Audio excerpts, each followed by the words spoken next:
Em Hebreus, capítulo de número 6, versículos de 4 a 12. Amém? Eu lerei os versos pares, os irmãos lerão os versos ímpares, quando a palavra do Senhor nos diz assim: É impossível, pois, que aqueles que uma vez foram iluminados e provaram o dom celestial e se tornaram participantes do Espírito Santo,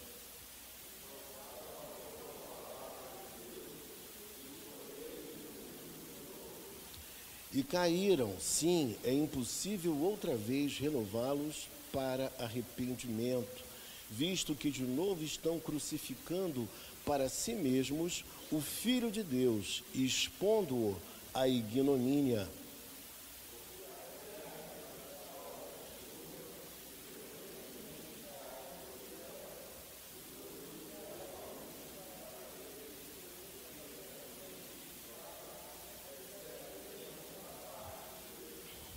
Mas se produz espinhos e abrolhos, é rejeitada e perto está da maldição, e o seu fim é ser queimada.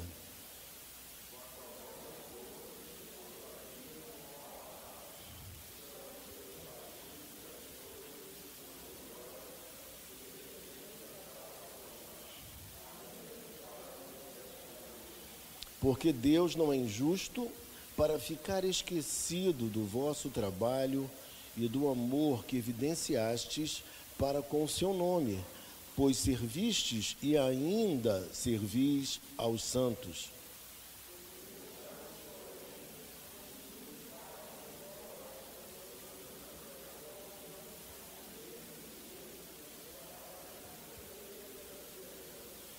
Todos juntos, verso 12. Para que não vos torneis indolentes, mas imitadores daqueles que, pela fé e pela longanimidade, herdam as promessas. Vamos orar nesse instante. Senhor Deus e Pai, nós queremos te agradecer, ó Deus, pela tua palavra. Queremos te louvar, ó Deus, porque o Senhor tem nos abençoado com toda sorte de bênçãos espirituais. Queremos te agradecer porque os irmãos, em fidelidade à tua palavra, trouxeram nesta manhã a contribuição à tua casa. E nós queremos te louvar, ó Deus, te agradecer pelos irmãos que oraram, pelas leituras feitas, ó Deus, pela parte musical deste culto também. E agora nós te pedimos, ó Pai, que o Senhor nos guie, nos ilumine, para que a tua palavra seja bem compreendida. É assim que nós te oramos e te agradecemos por tudo, porque te oramos em o nome santo de Jesus Cristo. Amém.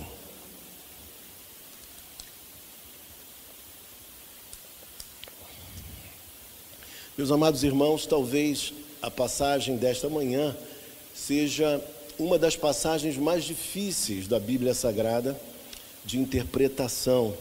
Talvez você já tenha lido esse texto e talvez sem uma explicação melhor ou sem um entendimento melhor, tenha pairado na sua mente uma dúvida. E que dúvida seria essa? Será que salvação se perde? Será que é possível aquele que uma vez foi regenerado perder a salvação? Talvez tenha sido uma indagação, uma pergunta que você tenha se feito em alguma oportunidade. Esse texto é um texto precioso, porque o escritor aos Hebreus, ele trata de um assunto muito importante, é lógico. Ele fala sobre salvação, ele fala sobre perseverança dos santos, sobre a persistência daqueles que são cristãos. Mas esse texto, ele tem três principais interpretações. Eu queria passar isso para você nesta manhã. A primeira interpretação quanto a esse texto, alguns estudiosos pensam que ele, na verdade, o escritor aos Hebreus, olha que eu estou falando do escritor aos Hebreus, por quê? Porque nós não sabemos exatamente quem é o autor da carta aos Hebreus. Alguns pensam que foi Paulo. Eu até mesmo, em dados momentos, é possível que aconteça hoje, durante a pregação eu fale Paulo. Mas a gente não sabe quem foi o autor aos Hebreus. Mas a primeira interpretação que surge, os estudiosos acreditam que esse texto ele seja uma hipótese. O escritor esteja pensando sobre, hipoteticamente, se pessoas se afastarem do caminho de Deus, se elas se perverterem, o que poderia acontecer? Seria uma hipótese, mas não um caso concreto. Seria a primeira possibilidade. A segunda possibilidade de interpretação é a possibilidade de que talvez esse texto se refira a pessoas que perderam a salvação. Você deve ter ouvido falar nos arminianos. Nós somos calvinistas, nós acreditamos que salvação não se perde, mas existem pessoas que nós chamamos arminianas, que elas acreditam que a salvação possa ser perdida.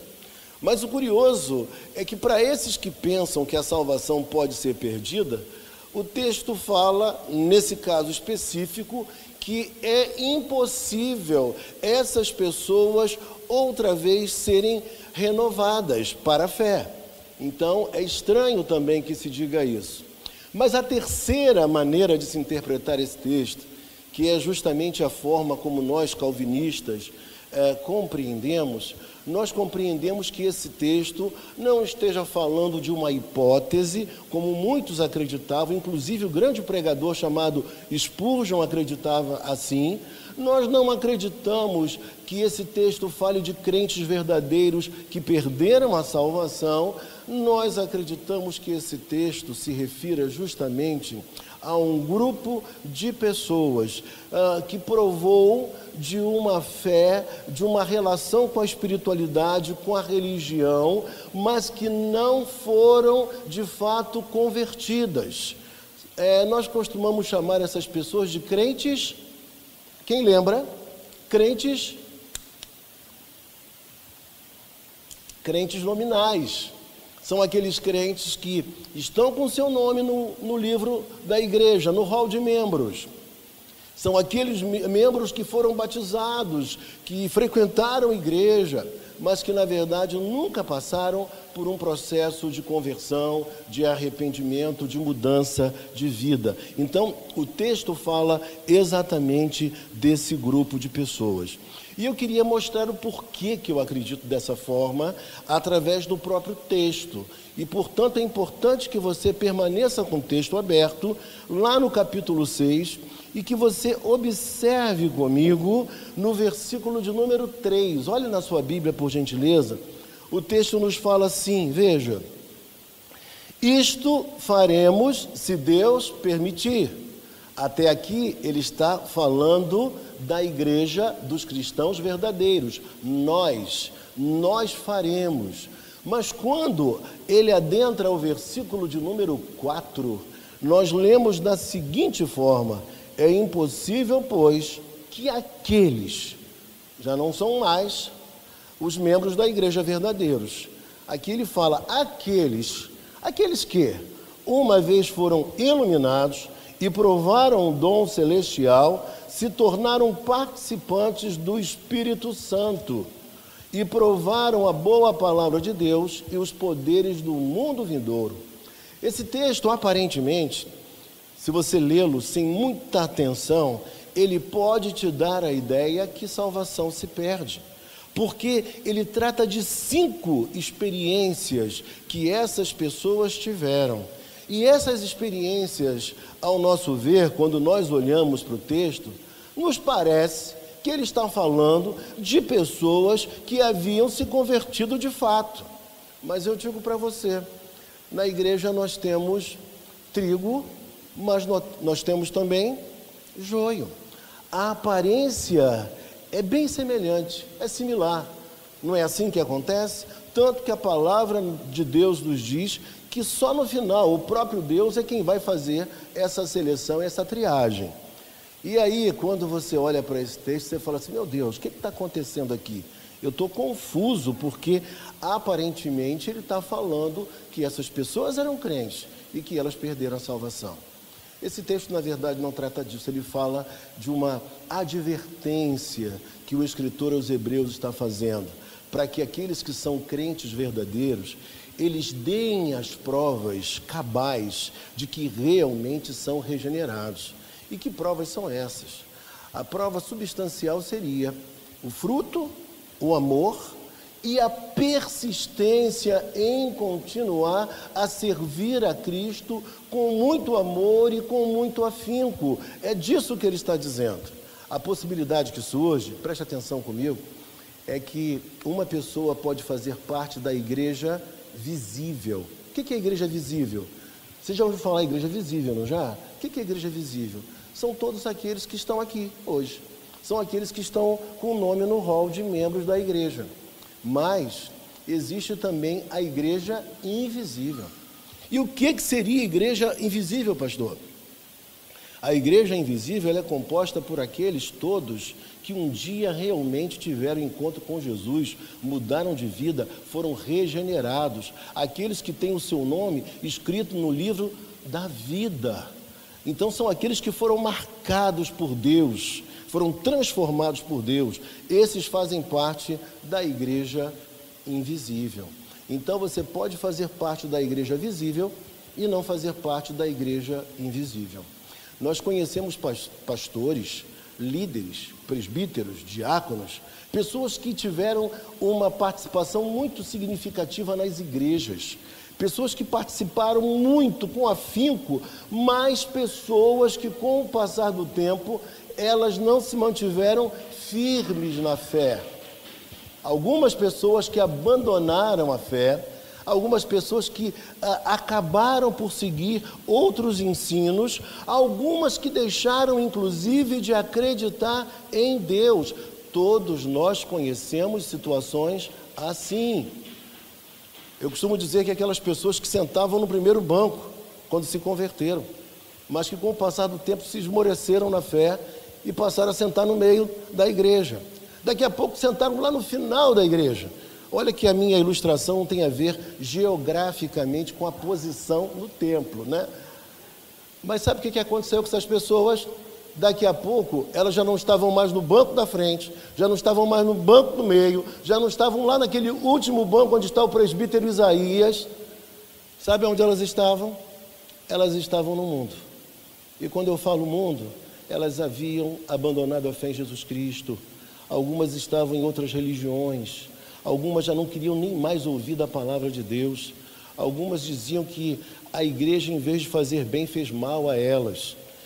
O que já ia dizer Paulo mais uma vez, né, porque alguns entendem que seja Paulo, mas o autor aos Hebreus, ele diz que existem pessoas que elas foram tão afetadas por essa chamada apostasia, que elas abandonaram de uma vez por todas a igreja do Senhor. São aquelas pessoas que pensaram assim, e todos nós somos tentados por vezes a pensar assim. Eu acho que a minha fé não está adiantando, não. Quanto mais eu rezo, mais assombração me aparece. Quanto mais eu venho à igreja, parece que os problemas aumentam. E aí chega alguém para você e para mim, algum amigo nosso, aqueles amigos, né, que falam bobagens, e dizem para você e para mim assim, você estava melhor quando você não era crente, porque agora você é crente, parece que tudo de ruim está acontecendo contigo. Esse grupo que o apóstolo, ou que o escritor diz, é um grupo de pessoas que viveu essa experiência. Eu acho que eu estava melhor no judaísmo. No judaísmo era melhor. Lá, a religião era cheia de utensílios, tinha candelabro, tinha sacrifício, tinha coisas palpáveis na religião. Agora, na fé cristã, é só fé. Na fé cristã, é um Deus que a gente não consegue ver, tocar, apalpar, embora digam que Ele, de fato, existe. Eu não sei se já aconteceu com você, mas nesta semana eu conversei com uma pessoa que me disse justamente isso. Pastor, eu cheguei a pensar se valia a pena ser crente. Eu cheguei a pensar se de fato eu era de Deus, porque diante de tamanho sofrimento, alguma coisa muito estranha está acontecendo comigo. E aí eu tive a oportunidade de orar com essa pessoa. com essa pessoa, de conversar com ela, de tirar essa dúvida e dizer para ela que aquilo não tinha fundamento algum. Mas quando a gente olha para o capítulo 6 e a gente chega nesse versículo de número 4, o texto fala que essas pessoas que viveram esse caminho de retroceder ao judaísmo, essas pessoas não tinham mais condição de serem renovadas. Deixa eu explicar para você uma coisa importante, preste atenção nisso. Você pode ter cometido um pecado, eu posso cometer um pecado. O autor aqui não está falando de alguém que pecou, que de repente cometeu um deslize, de alguém que adulterou, de alguém que de repente se apropriou de alguma coisa que não era sua. Ele não está dizendo de alguém que se afastou da igreja por algum problema momentâneo e circunstancial. Não é disso que ele está falando, porque nós sabemos muito bem que se fosse isso, se a pessoa se arrependesse, ela seria reintegrada ao corpo de Cristo perfeitamente. Mas o que ele está dizendo aqui, se referindo aqui, é aquele grau de distanciamento, de afastamento, onde você, de maneira consciente, de maneira resoluta, de maneira intencional, você rompe completamente com a sua fé em Cristo, achando que ela não presta mais, que ela não adianta mais, e você, por conta disso, não quer nem mesmo ouvir falar sobre Evangelho, sobre Jesus, sobre a Bíblia e essas coisas tão particulares a nós. Mas, pastor, me explica, pastor. O texto está dizendo para nós aí que é impossível aqueles, em primeiro lugar, que foram iluminados. Como alguém pode ser iluminado e não ter se convertido, pastor? Me parece estranha essa ideia. Eu diria para você que as palavras na Bíblia para alguém que se converteu, alguém que foi regenerado, são as seguintes palavras: vivificação, nova criação, vida nova, assentados em lugares celestiais em Cristo Jesus. Essas são as expressões comuns e mais algumas outras que falam a respeito de alguém que realmente se converteu. Mas então, pastor, o que significa iluminados? Aqueles que foram iluminados. Aqueles que foram iluminados são aqueles que compreenderam a palavra de Deus de maneira intelectual. Eles foram iluminados, ou seja, foram expostos à luz. Eles tiveram uma compreensão cognitiva sobre o Evangelho. É aquele tipo de pessoa que você encontra no trabalho ou na rua, e ela está um pouco longe dos caminhos do Senhor, e você fala assim: a Bíblia, ela fala isso, fala aquilo outro, e ela diz: você quer me ensinar o que está na Bíblia? Eu fiquei 30 anos na igreja, eu fiquei 20 anos na igreja, eu sei tudo isso de cor e salteado.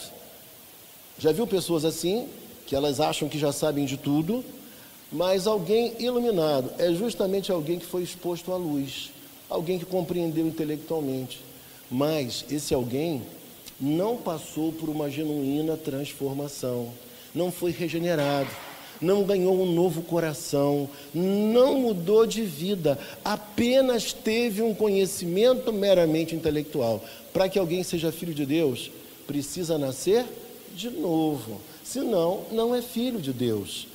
E aí o texto prossegue, veja comigo, e ainda diz assim: e provaram o dom celestial.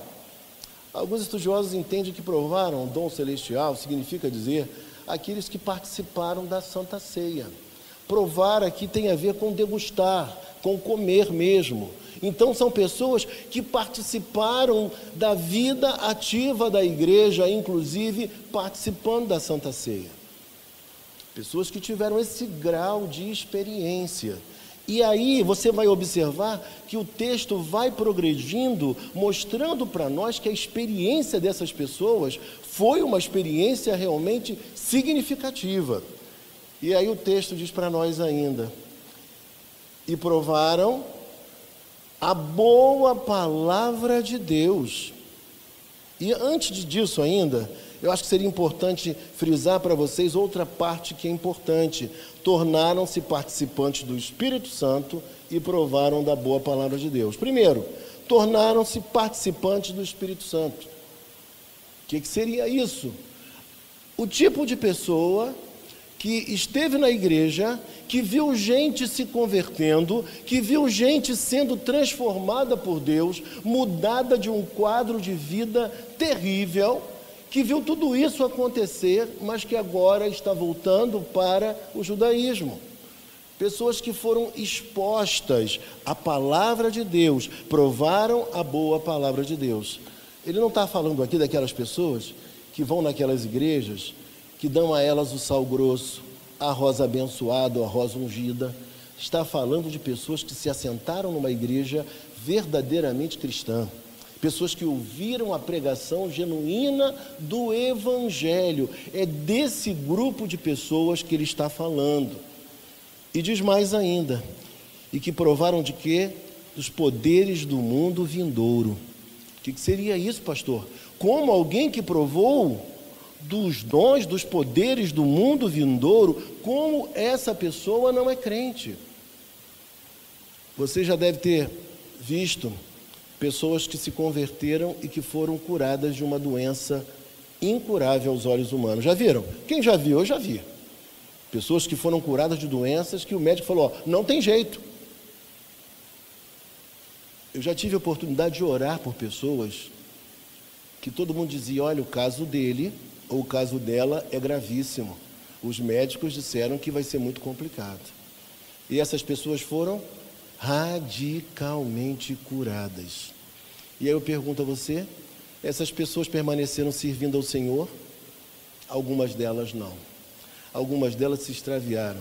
Algumas delas não permaneceram. Eu tenho um exemplo bem perto, na minha própria família, de uma pessoa que com todos os recursos, uma situação financeira boa, os médicos tentaram fazer de tudo, fizeram todos os exames e disseram, nós não sabemos mais o que fazer, porque aparentemente ela não tem nada, mas tem tudo. E aí Jesus Cristo entrou na vida daquela pessoa e ela foi curada, ficou durante algum tempo na igreja, mas depois apostatou da fé. Você já viu pessoas também, pessoas que foram usadas por Deus para orar por outras e outras foram curadas. Pessoas que trouxeram uma palavra para alguém e esse alguém se converteu. E esse alguém mudou de vida. Mas ela que proferiu a palavra não se converteu. E aí você vai me dizer, mas pastor, como alguém que foi tão usado por Deus não se converteu? E aí, queridos, eu queria convidar você a abrir comigo um texto da palavra do Senhor que está no Evangelho de Mateus, para que você veja que eu não estou falando algo da minha cabeça, mas isso encontra amparo bíblico. Tudo aquilo que nós falamos, nós precisamos provar através da Bíblia Sagrada, que não partiu da nossa cabeça, mas é palavra de Deus revelada. Capítulo 7, versículos 22 e 23.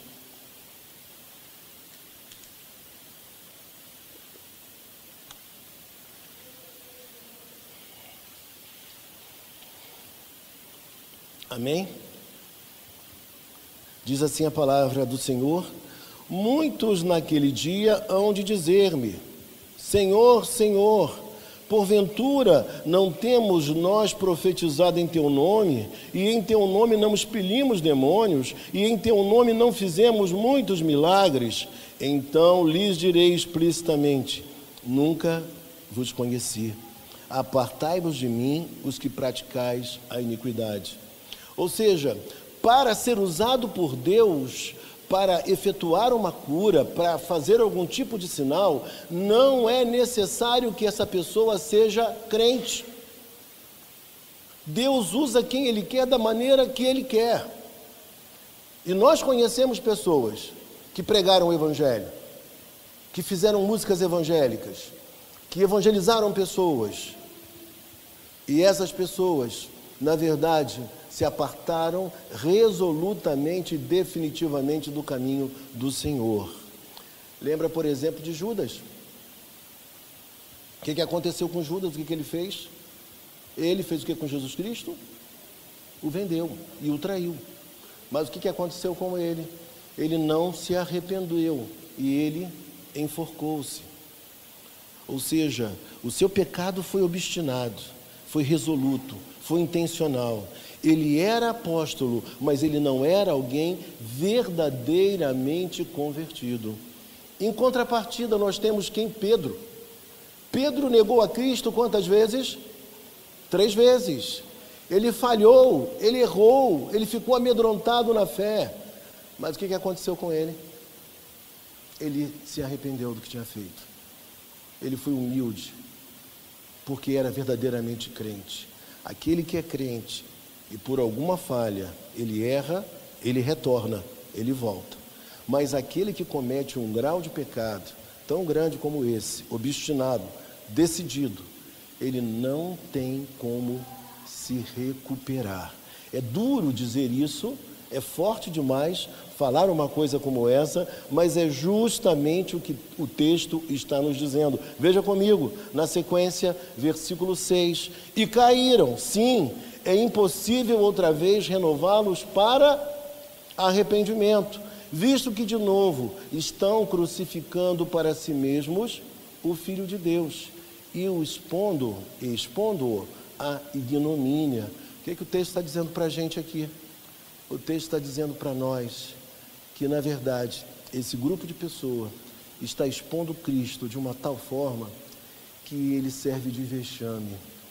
Tudo aquilo que ele fez, essas pessoas com a postura que adotaram, é como se elas dissessem: tudo que ele fez não teve valor nenhum, não teve nenhum significado, não teve nenhuma importância. Então, o que o apóstolo, na verdade, ou o autor aos Hebreus está dizendo, é que aqui há uma profunda e grande advertência. Nós não nos enquadramos neste quadro, nós que somos cristãos verdadeiros. Mas o cuidado que nós precisamos ter é justamente porque aqueles que são de Cristo, eles permanecem, eles enfrentam as maiores lutas, as maiores agruras, mas eles permanecem fiéis ao Senhor. Veja comigo a 1 de João, capítulo 2, versículo 19. Se você puder abrir rapidamente.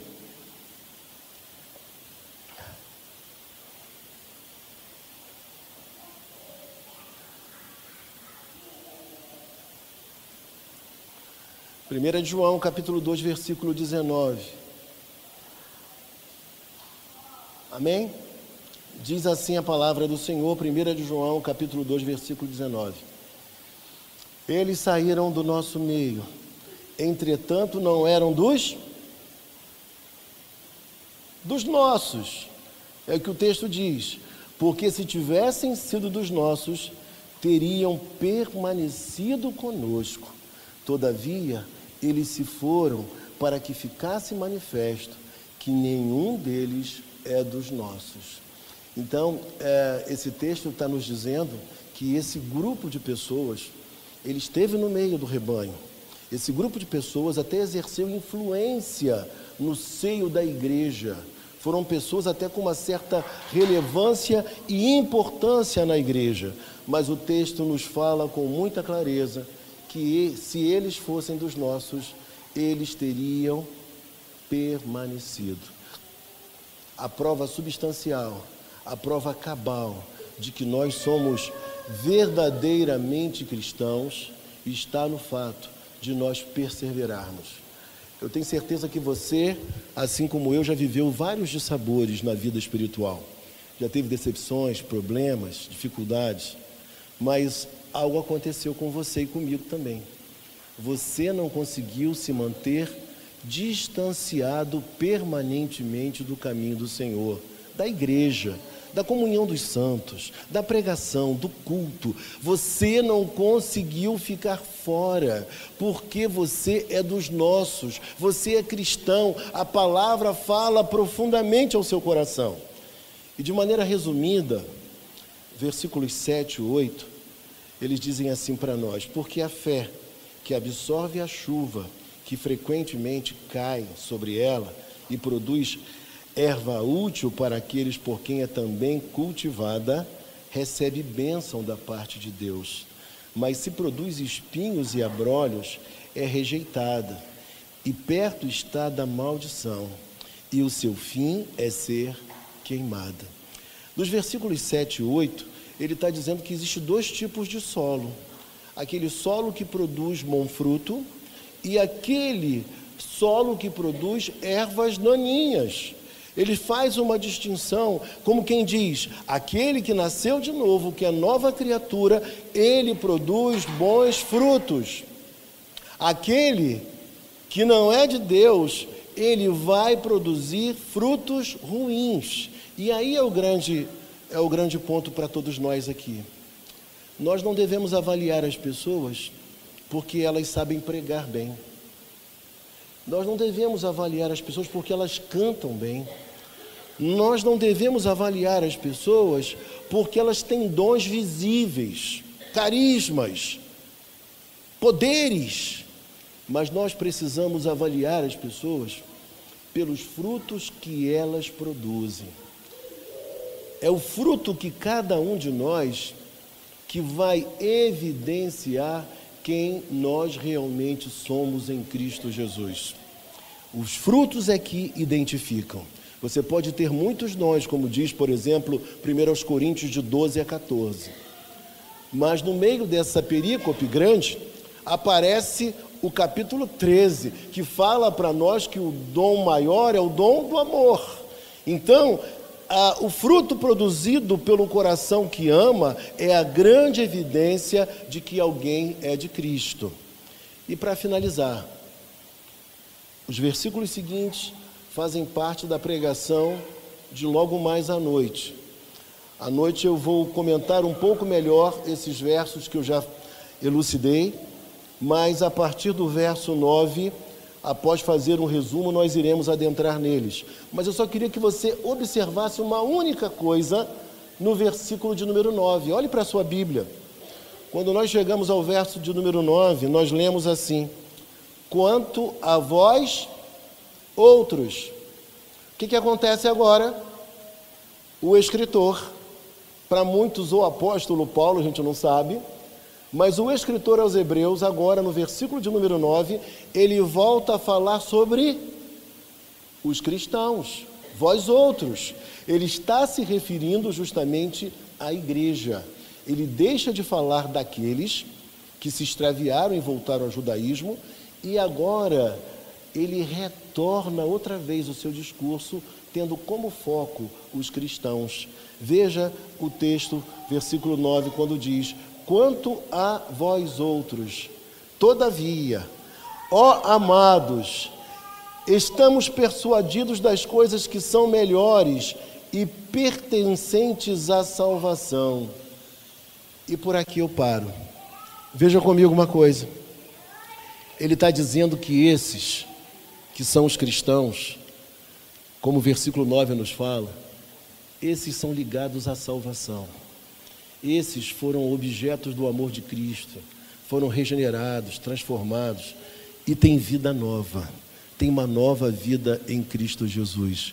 Portanto, esse texto não foi escrito para causar pavor a ninguém, como muitas pessoas se sentem apavoradas quando leem esse texto.